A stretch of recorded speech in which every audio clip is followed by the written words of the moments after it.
Interest rates will go back down. It's probably going to be more like mid next year.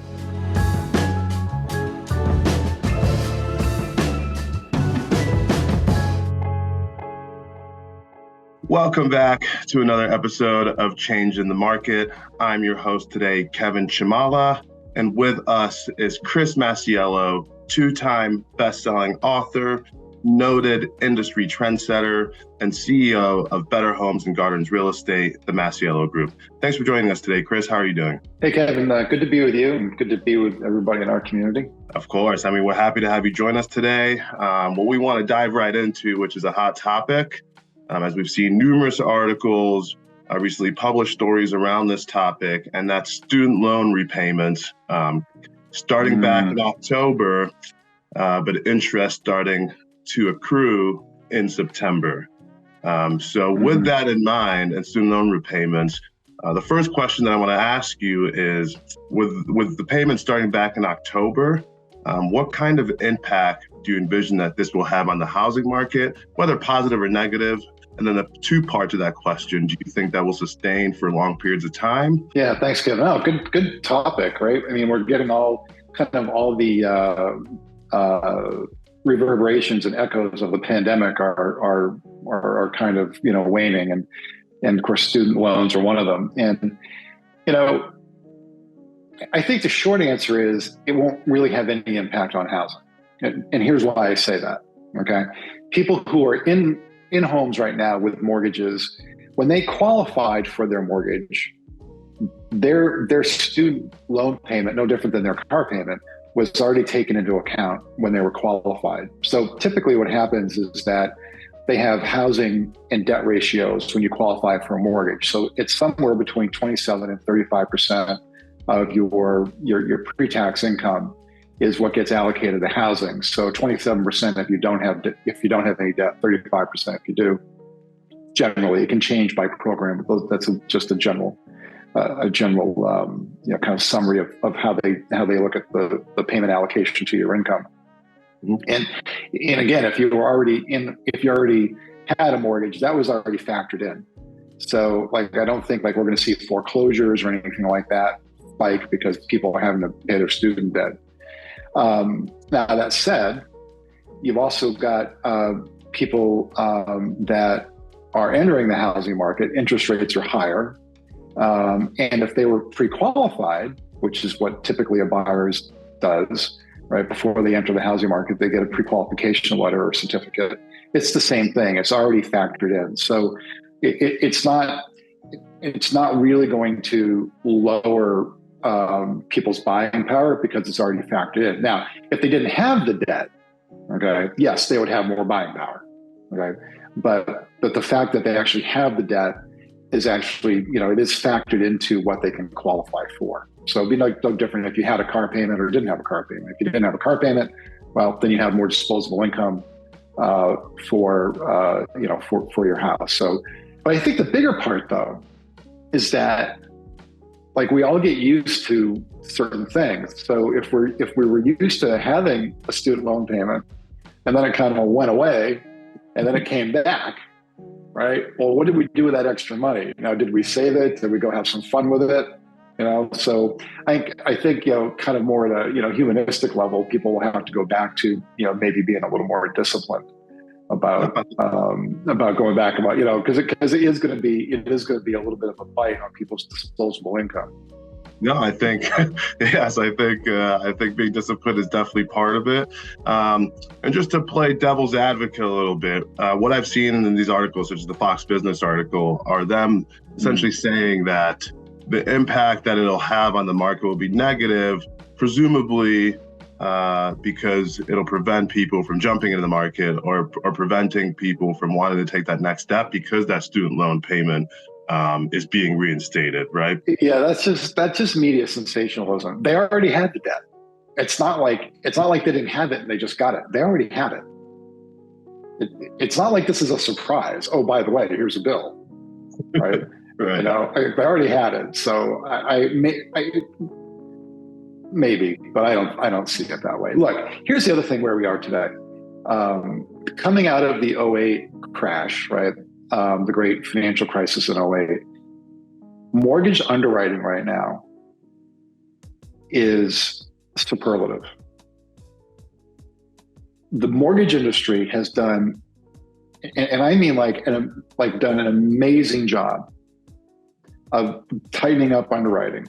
Not so tight that people can't buy things, but tight enough where that people aren't going to get into trouble.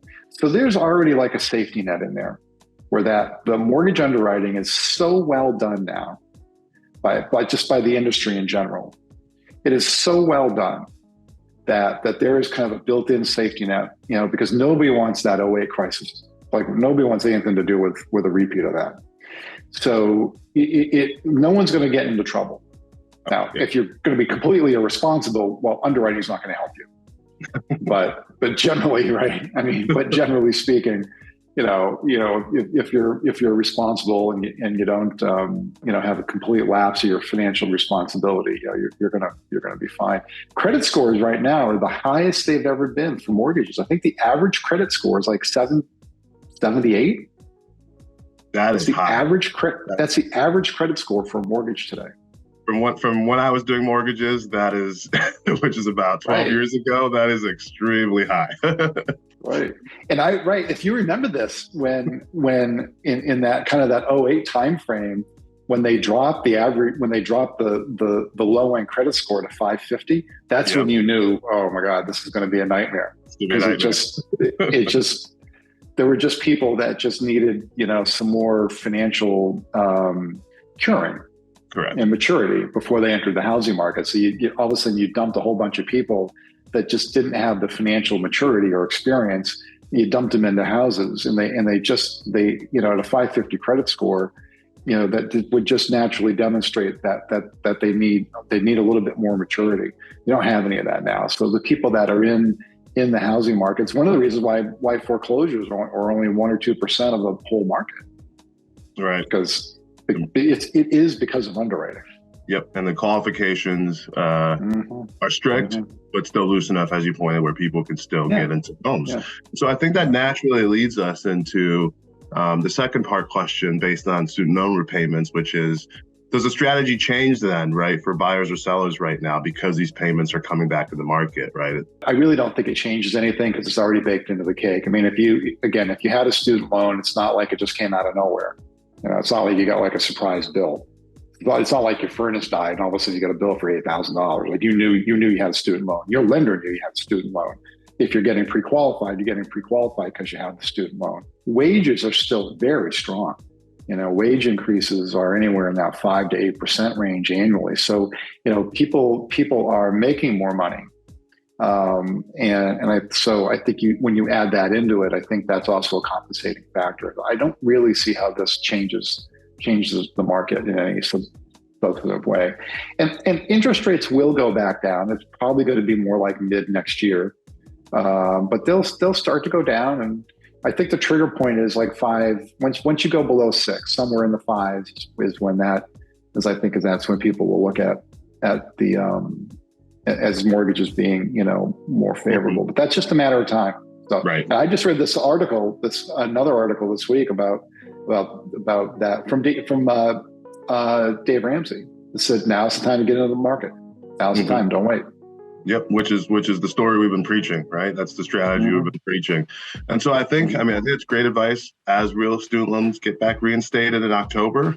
And I think what we want to do is close, because we've naturally been leading towards this path, is close with some personal advice around student loans, what that means for individuals as we re-enter this debt period. It's like what you and I were talking about before we flipped the switch here and went live, is that routines are really important. So we have routines in our lives, whether it's health or spending in this particular case, right? Whatever it might be.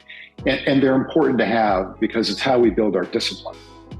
And so, maybe with people not making their student loan payments, they've had a little more fun money. It's not to say that we shouldn't go have fun, but now you're going to have to get back into the discipline. And routines are a double-edged sword because you need the routines for discipline. At the same time, though, routines dull the mind. So you have to be mindful of having the right routines changing them up a little bit every now and then, so that you don't get into such autopilot mode that you're kind of missing everything around you. And so people will have to get back into the routine of making their student loan payments just like they did before, because this isn't new. Again, yes, it is not new. I think it's a great way to close. Discipline and routine. I always think those two things, if you have them, leave space for you then to take advantage of those opportunities you didn't have before, right? As we've talked about in past episodes. So if you have that discipline and routine, it'll leave time for you to take some of those risks, be creative, see what's there in the market for yourself. So great episode today, Chris. I think everyone's going to really love this conversation, as it is top of mind for a lot of Americans in this country. And I think you've really given some great advice today. Well, good to be with you, Kevin. Good to be with everybody. Of course. And thank you for tuning in to another episode of Change and the Market. Comment below, like, subscribe, please share, and we'll see you next week for another episode.